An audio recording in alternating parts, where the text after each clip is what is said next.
Olá pessoal, tudo bem com vocês? Eu sou o professor Alex Ferreira e na aula de hoje eu vou dar continuidade à nossa série Tudo o que você precisa saber a respeito de funções. É a nossa segunda aula e nessa segunda aula eu vou falar com vocês a respeito da função par e da função ímpar.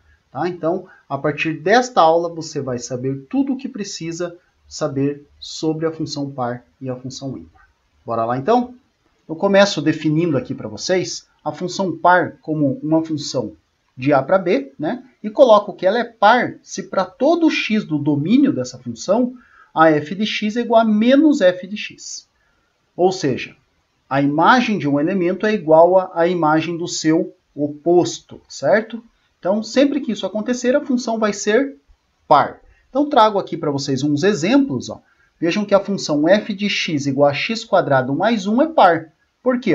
Porque se eu calculo a f de menos x, percebam que isso vai ficar menos x² mais 1, tá? Então, a f de menos x vai ser x² mais 1, certo? E veja que isso é a mesma coisa que a f de x. Portanto, essa função é uma função par. Agora, trago um segundo exemplo, que seria a função f de x igual a x² mais 2, x², né? Mais 2x². Ó.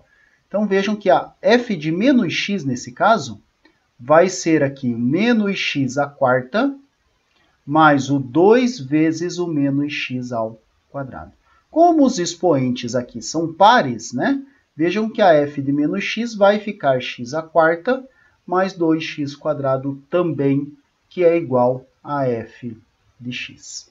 Então, daqui, né, eu acho que você já conseguiu perceber que sempre que a função tiver expoentes pares, né, que as variáveis na função tiverem expoentes pares, a função vai ser uma função par, certo? Isso devido, né, a um expoente par nunca poder resultar no número negativo, beleza? Então, sempre que a função tiver todos os seus expoentes ali das variáveis pares, a função vai ser uma função par.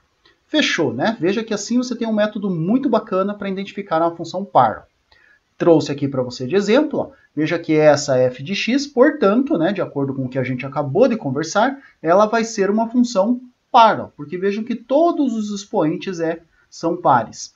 E vejam que aqui eu tenho o termo constante. Ó. Esse termo constante eu também posso encarar como x elevado a zero, ó, e zero também é um número par.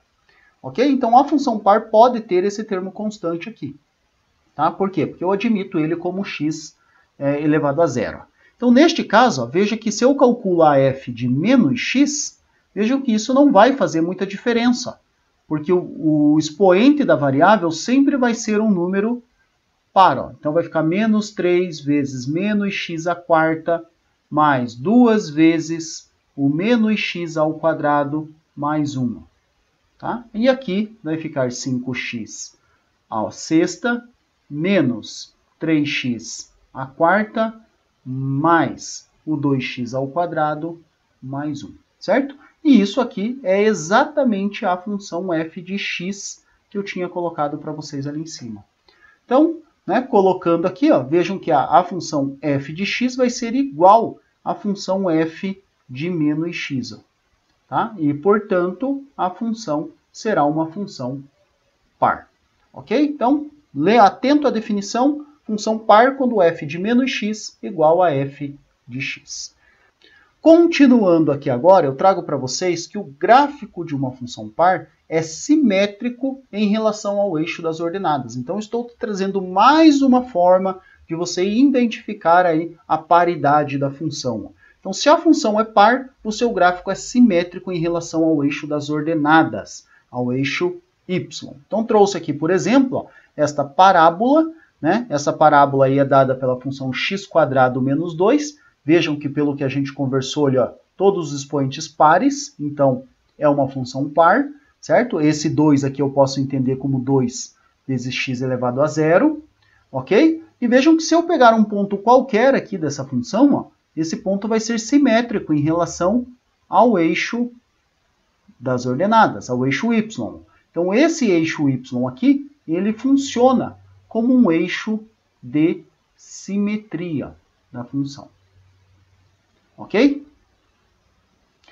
E coloco aqui também para você, ó, que uma maneira de você identificar se a função é par ou não é olhar para os pares ordenados. Ó. Veja que aqui eu tenho o par 2 e 2. Ó.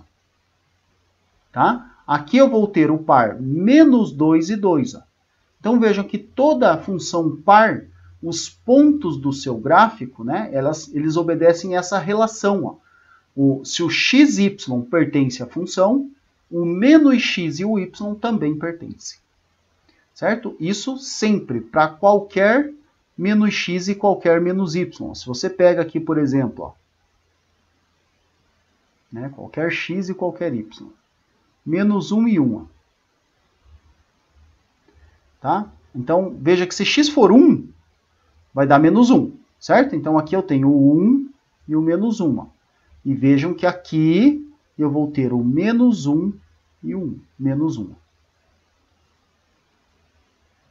Né? Veja que é o oposto do x e repete o y. Então, sempre assim, oposto do x e repete o y. Então, isso identifica a simetria em relação ao eixo das ordenadas, que é sempre complicado, né? A gente imagina, tá, mas como que eu sei que é simétrico em relação ao eixo das abscissas? Porque, às vezes, essa função pode ser um pouquinho só deslocada ali, não ser completamente simétrica.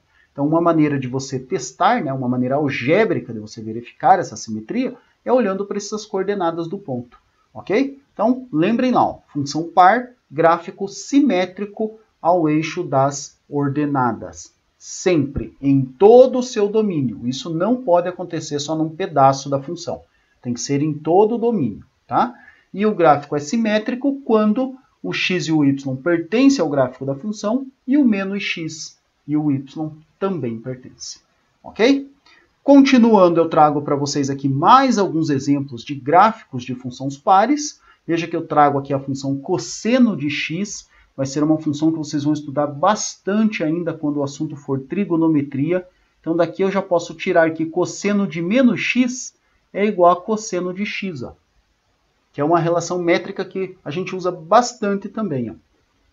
Aqui eu trago o gráfico de outro polinômio, ó, 3x² menos x², que também obedece essa simetria em relação ao eixo y. Então, é bacana de você olhar assim que você tem alguns parâmetros aí para identificar a simetria. Tranquilo? Então, mais dois exemplos aí para você. E falamos agora um pouco da função ímpar. Tá? A função ímpar, né? Quando que uma função vai ser ímpar? Ela vai ser ímpar se para todo x do domínio da função, a f de menos x for o oposto da f de x. Então, por exemplo, ó, eu trouxe aqui a função x². Essa função é ímpar, ó, porque se eu calculo a f de menos x, isso aqui fica menos x ao cubo, que é igual a menos x ao cubo. Tá? O expoente ímpar sempre vai manter o sinal da base ali, né? Então vejam que isso aqui é menos a f de x. Ó. E tenho aqui também, ó, f de x igual a x² mais 2x. Vejam que a f de menos x nesse caso vai ficar aqui, ó, menos x² mais 2 vezes o menos x. Ó. Tá? Então, a f de menos x vai ficar menos o x² menos o 2x. Ó. Quando eu coloco o menos em evidência, ó, veja que fica menos o x³ mais 2x. Ó. E isso aqui, resumindo, eu tenho que a f de menos x é igual ao oposto da f de x. Veja que são funções ímpares, né? E muito semelhante ao que vimos lá com as funções pares, vejo que para funções ímpares, né, eu tenho uma relação muito semelhante. Então, a função vai ser ímpar quando todos os expoentes das suas variáveis, né, ou da variável, vai ser uma função, é um número ímpar. Tá? Então, se os expoentes forem ímpares, todos ímpares, a função será ímpar. Ok? Trago aqui, por exemplo, para você, ó, a função f de x igual a 2x² menos 5x³ mais o 2x². Tá? Então, vejam que neste caso, né, se eu pegar aqui a f de menos x, a f de menos x vai ser 2 vezes o menos x² menos o 5 vezes o menos x ao cubo mais 2 vezes o menos x. Ó. Então veja que todos esses menos vão sair aqui do parênteses. Ó. Vai ficar f de menos x, vai ficar menos 2x à quinta, menos, né? Aqui vai ficar mais, ó, mais 5x ao cubo, tá? E aqui vai ficar menos 2x. Ó. Então, se eu coloco o menos em evidência, olha o que acontece. Ó. Eu vou ter que a f aqui de menos x vai ser menos o 2x à quinta, tá? Menos o 5x ao cubo, né? Porque daí eu faço a regra de sinal aqui, volta a ser mais, ó. E mais o 2x, ó. Só que notem que isso aqui é exatamente a f de x, ó. Tá? Então, daqui eu tenho que a f de menos x vai ser igual a menos a f de x, tá? Então, uma aplicação aí, esta é a forma de você testar se uma função é par ou é ímpar, é substituindo ali o f de menos x e verificando o resultado que você obtém, tá? E aqui eu peço que você tome cuidado aí com o termo constante, né? Porque lembra que nós consideramos o termo constante como o expoente zero, né? Então veja que se eu coloco aqui um termo constante, né, ele vai ter um expoente par. E neste caso, aí não cumpre o que nós conversamos aqui, ó. Toda função cujo expoente das variáveis sejam ímpares. Daí eu vou ter um cara com expoente par. Aí não vai dar certo. Ok?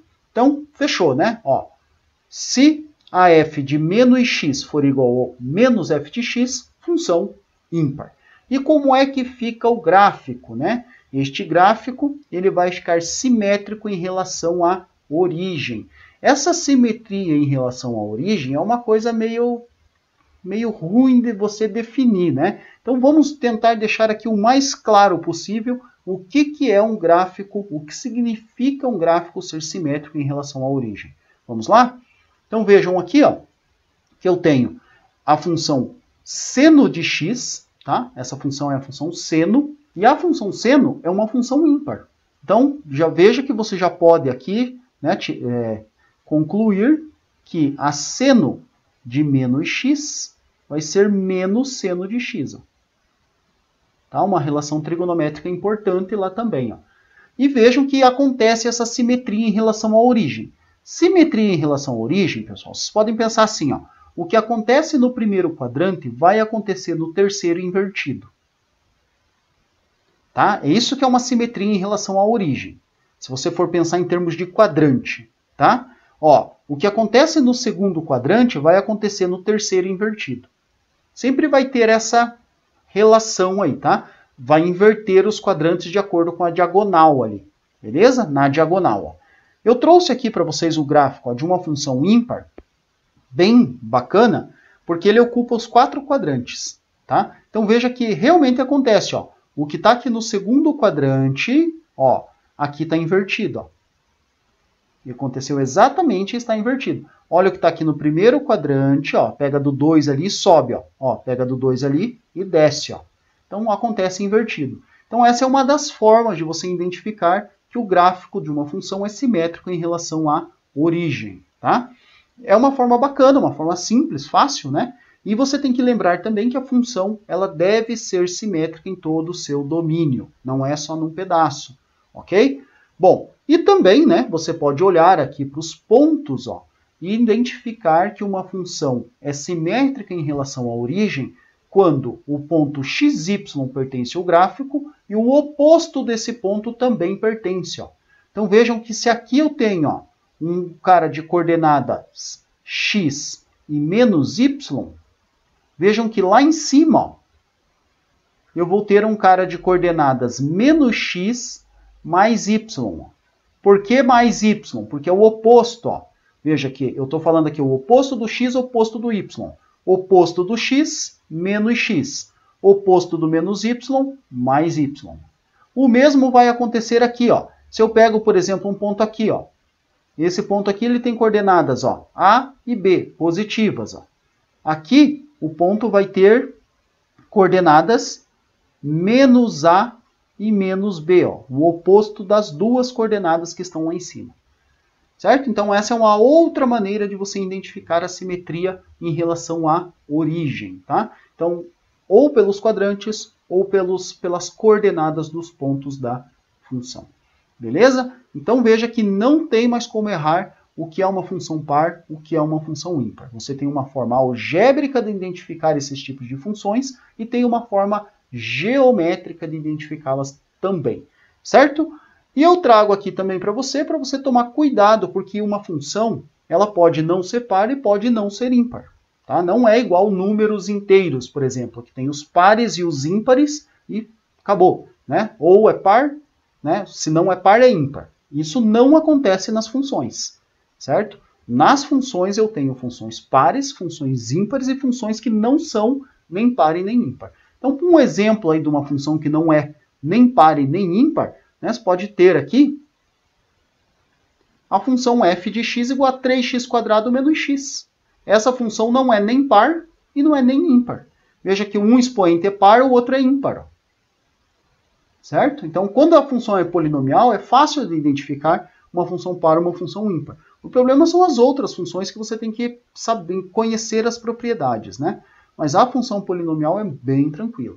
Então, assim, tirando a função polinomial, outra função que aparece bastante quando o assunto é paridade é a função seno e a função cosseno. Por isso que eu quis trazê-las ali de exemplo para vocês. Então, lembre, função cosseno é par, função seno é ímpar, certo? E essa função aqui, né, que tem o expoente um par e um ímpar, não é nem par e nem ímpar. Então, verifique aqui que quando eu calculo a f de menos x, isso aqui fica 3 vezes o menos x ao quadrado menos o menos x. Ó.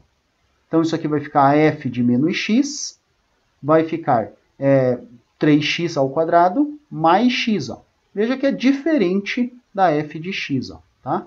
Diferente de f de x. Então, fechou. Não é nem par e nem ímpar. Certo? Bom, pessoal, então essa foi a nossa 6ª aula da nossa série Tudo o que vocês precisam saber a respeito de funções. E nesta aula eu trouxe tudo o que você precisa saber em relação à função par e à função ímpar. Então, se você gostou aí da aula, gostou das explicações, gostou dos exemplos, curte o vídeo aí, que é uma maneira de eu saber se o conteúdo está agradando, se não está agradando, certo? Eu vou ter um feedback de tudo que eu estou trazendo para vocês aqui. E se inscreve no canal para acompanhar as postagens aí que eu estou fazendo periodicamente aí para vocês, ok? Bom, eu fico por aqui, um abraço e até a próxima.